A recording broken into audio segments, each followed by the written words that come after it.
You're watching Forget Being Cool. Welcome to Listening In, the place where music checks in. I'm just scaring Josh. Welcome to Listening In, where music checks in. My name is Dave Moore.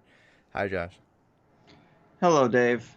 Every week, we pick an album and we discuss it. This week, for the first time, although for this very special extra episode you're getting this week, because this week has been nuts, I could tell you honestly that I've had a very, very crazy week in my life. That's okay. Forget Being Cool is back on track. That's the plan. And this episode you get as a bonus. This is the first Listening In listener request.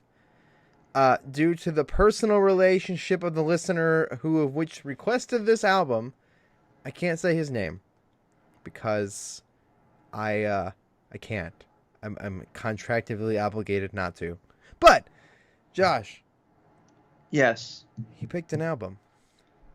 they did pick an album, and what a time for them to pick an album, especially this particular one, given its notoriety in the reviewing community for quite some time now. You know, I can understand this album's importance. And I can understand why people like it. But as someone who has done this show now for a while, Josh, I've come to a realization that some albums are great as albums, and other albums have great tracks on them. Here's what I like about this, and you're just gonna lead right into the dive bomb. This thing is a lot of really great tracks compacted with a bunch of garbage. And that is my opinion. And I will stick to it. Josh, tell me about this album. Well, let's just get this out of the way. This thing is more than a 6 out of 10, a light 6 out of 10, because if anybody grew up in the album reviewing community like myself, you watched Anthony Fantano's review of this album when it came out in late 2010, and you saw the rating, and I mean, I remember I was there, and it was kind of a big deal because it was one of the most anticipated albums of 2010, and to see it basically a review that had a lot of good content in it, but yet the score was what people disagreed with. There is more to this album than it being a meme or it being what many consider a sort of Kanye's response to everything that was going on in his life post the 2009 MTV VMAs and all that entire headspace thing. There's more here than just a score in a video review from a long time ago. And listening through this record really, really proved that for me. Josh, I've liked All of the Lights forever.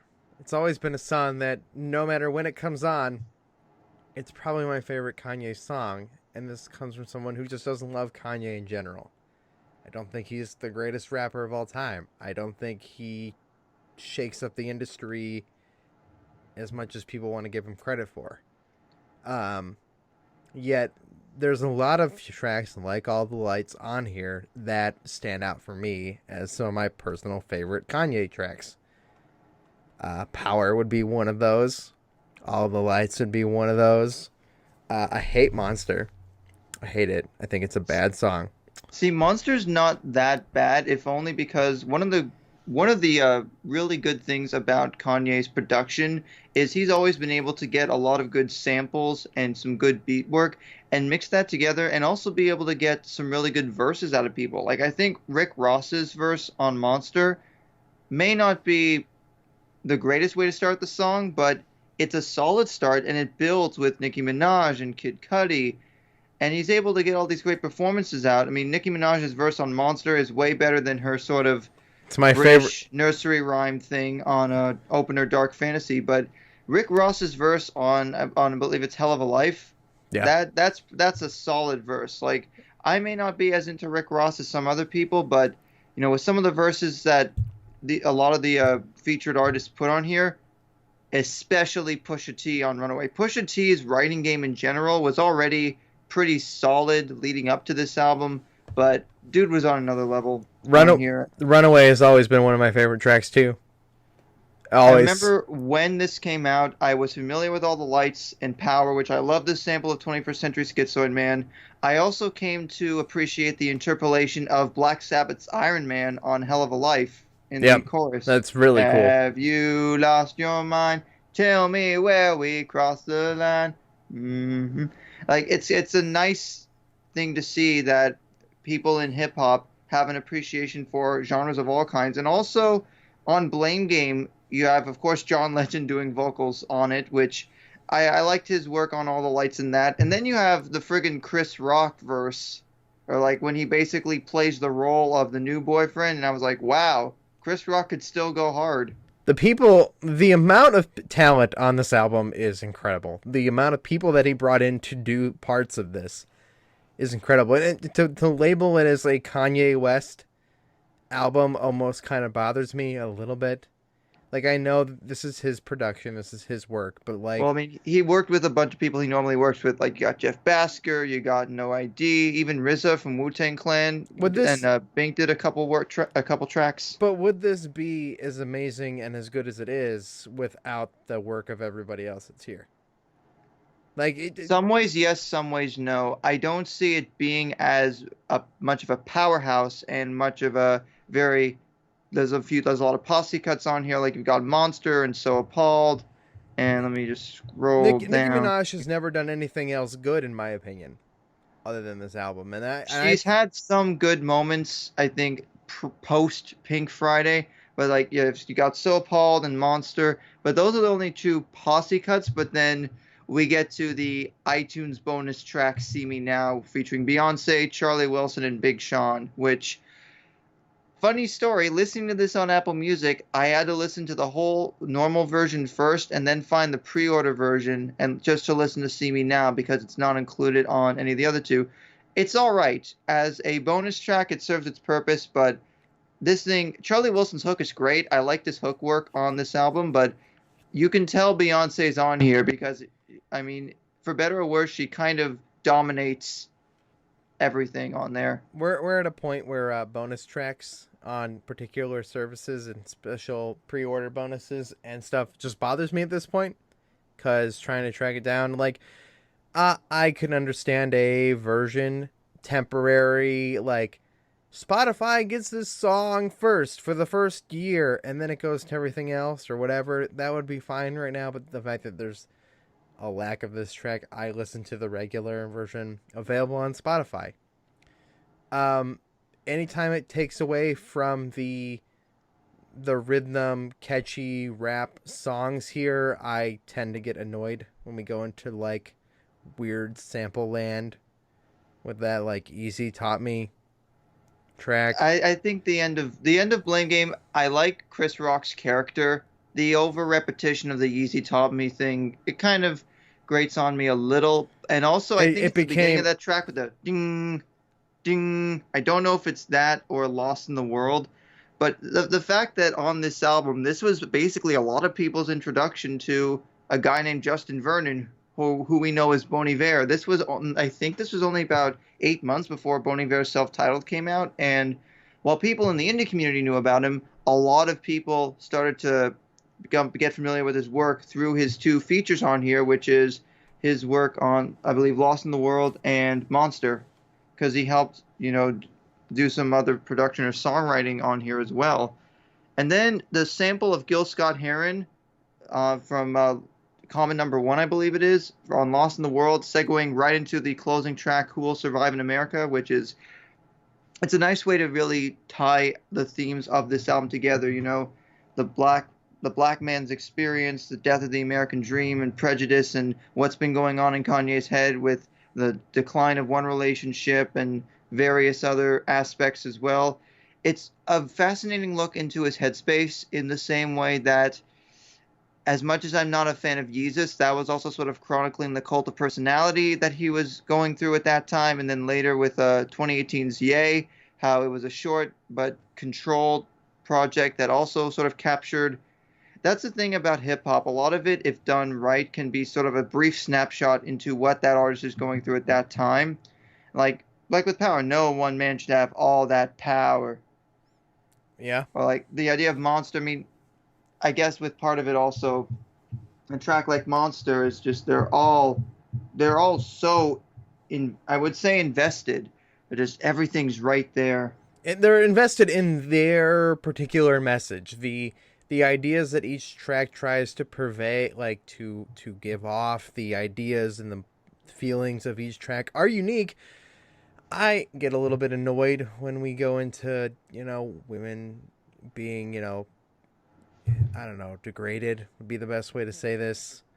Um, I don't necessarily agree with all the themes and the ideals, and even though this is maybe his headspace or this is his his particular opinion, I don't necessarily agree with maybe 60% of the tracks on here, the way they portray the world, and maybe that's the point. Maybe I'm supposed to feel that way, but as the listener who invests my opinion a lot based on lyrics,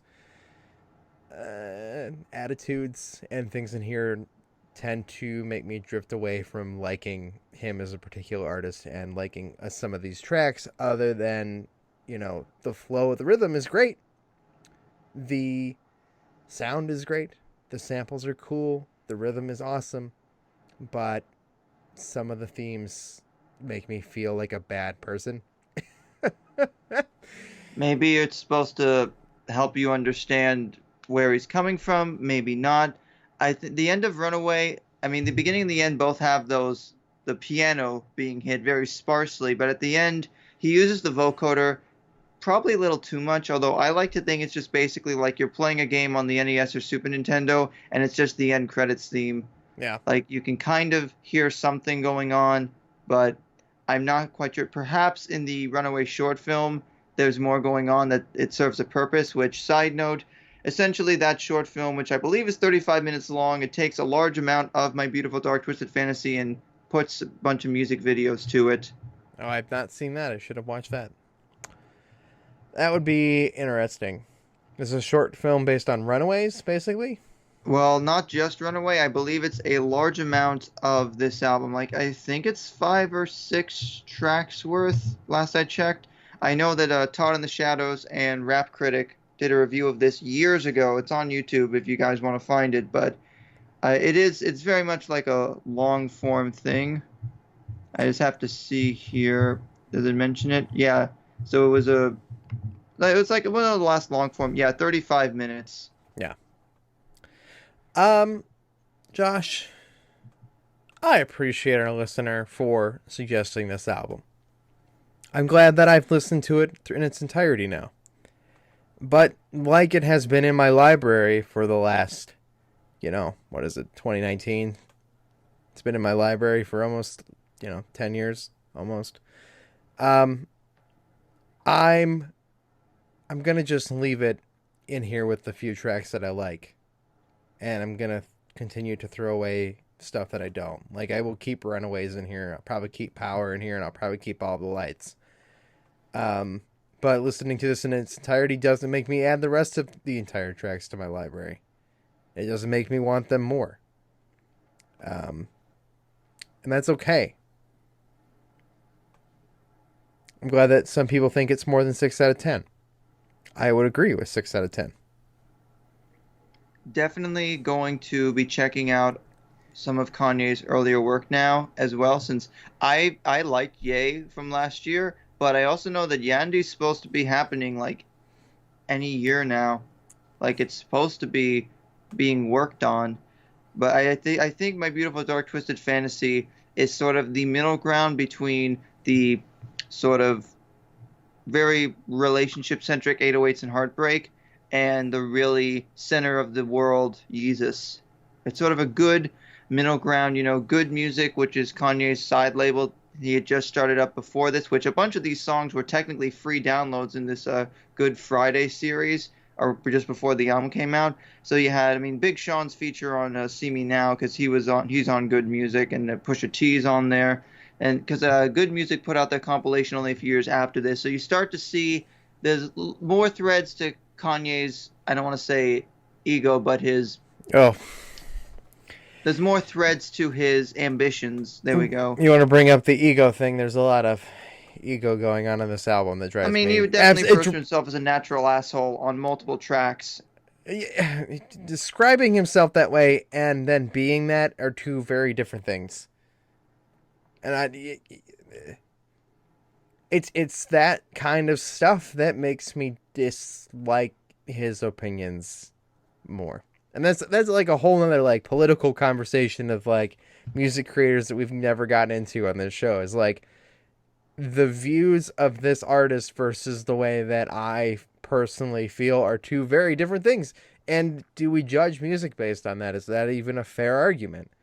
I honestly would argue that in the course of, or the case of this show in particular, listening in, I don't think that actually matters for my judgment. But if I think personally that the lyrics are dumb and stupid, then I'm going to say so. I mean, he puts in, there were some nice triple and even quadruple entendres on various verses. This is, again, like a lot of great hip-hop albums. If you want a lot of more deep annotations, go to Genius, type this thing in, and take a look, because there are some verified commentary sections for various tracks on here. I know there's a Rick Ross commentary on, I think it might be his verse on Hell of a Life, and definitely on Monster. Pusha T has a verified commentary on Runaway. Because Genius is really good for hip-hop because, you know, you can get a lot of different perspectives from different people, and especially for any hip-hop album, there's going to be multiple meanings, or people can gather things however they choose to from something. So I definitely recommend doing that. I would love to hear. I'd love to hear more of just discussing the making of this album, to hear the opinions of the creators, and to get like a sense of what this was like to make. Josh, thanks for talking about this album with me. Sorry to those who thought this was going to be live. Google Hangouts is officially discontinued. That could have only happened. That could have only literally happened 2 weeks ago.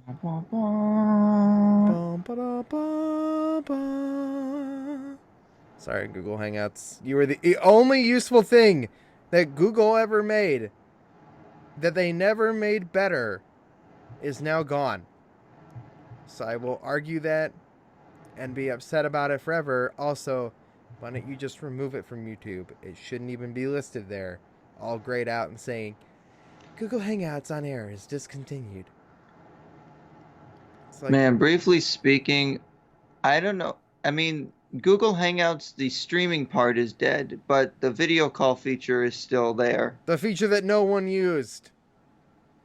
My beautiful It's- dark twisted killed by Google. Dear YouTube and Google, I'm just gonna say this. I know this isn't. You can code. totally turn off the episode now. Yeah, if you don't care about this, you can totally stop listening if you don't care about anything other than music discussion. But this is why you don't subscribe to goddamn Stadia.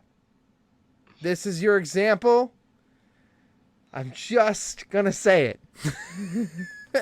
Anybody How who does Blame thinks Game go? Let me see. Anybody I feel who like thinks- the lyrics should be appropriate. anybody who thinks their games will be available in Stadia forever, this is the proof that it won't be. Thanks for listening to Listening In, where music checks in. I'm Dave Moore. That's Josh Weinberg. We'll see you guys next week. Josh is at JC Lexicon. I'm at Tell You Dave, and we'll see you guys here. I'm listening in, the place where music checks in.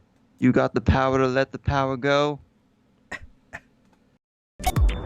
For more great discussions, hit that subscribe button or visit forgetbeingcool.com.